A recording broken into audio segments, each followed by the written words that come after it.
Messieurs, dames, avec ce bas-fond inédit du 21 septembre 2024, en direct de Paris, je vous présente ma capsule intitulée « 2 sièges sans droit de veto à l'Afrique au Conseil permanent de sécurité des Nations Unies ». Quel grotesque non-événement. Qui? Quoi? Qui? Récemment, les médias, au nom de l'oncle Sam, dans sa caricature négroïde et négrophile, ont annoncé qu'il consentirait 2 sièges sans droit de veto, je répète, 2 sièges sans droit de veto, à son Conseil permanent de sécurité des Nations Unies à l'Afrique. Soit environ 1,4 milliard d'habitants, 30 millions de kilomètres carrés et 54 États indépendants, selon leurs critères, depuis le milieu du XXe siècle pour un nombre d'entre eux. Pourquoi? À la suite de multiples revendications des fils et filles de l'Afrique, dont d'illustres tels que Robert Mugabe du Zimbabwe, Muammar Kadhafi de Libye, puis récemment le président Julius Maada Bio de la Sierra Leone, pour ne citer que. Comment?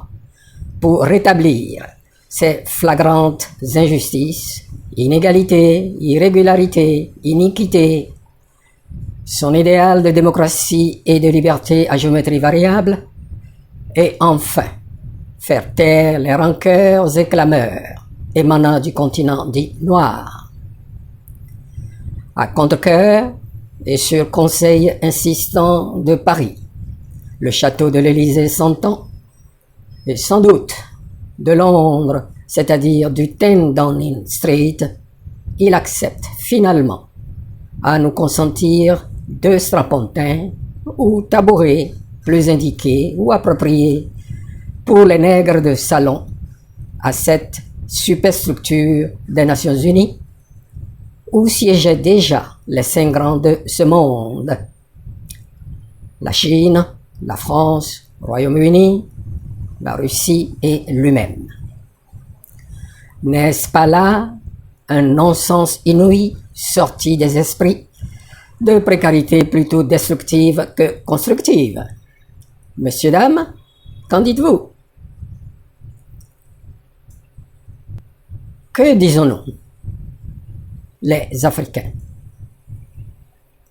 Siège avec veto ou rien? Répondent en écho nos 54 nations arrivées à maturité depuis belle lurette.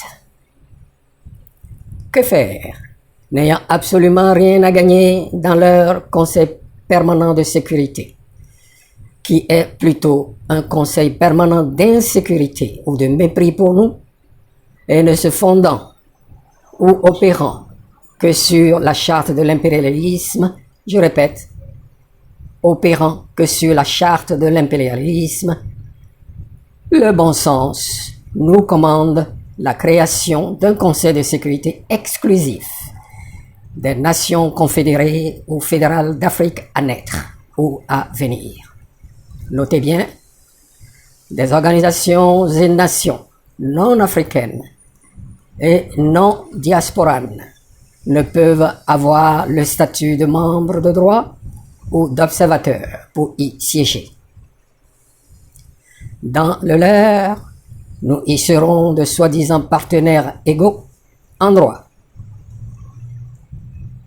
N'est-il pas temps de nous extirper ou de nous dégager dès que possible de leur assemblée de nations malveillantes, où tout est arrogance, violence, désunion, défiance, ruse, hypocrisie, mensonge, tricherie, sournoiserie et le double langage.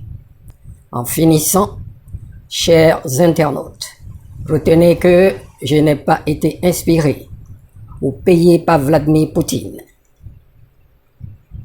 Nicolas Maduro, Xi Jinping, l'ayatollah Khamenei, voire Kim Jong-un.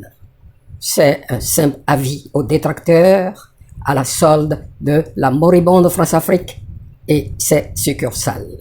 Messieurs, dames, abonnez-vous, commentez, partagez. Merci de m'avoir suivi jusqu'à la fin.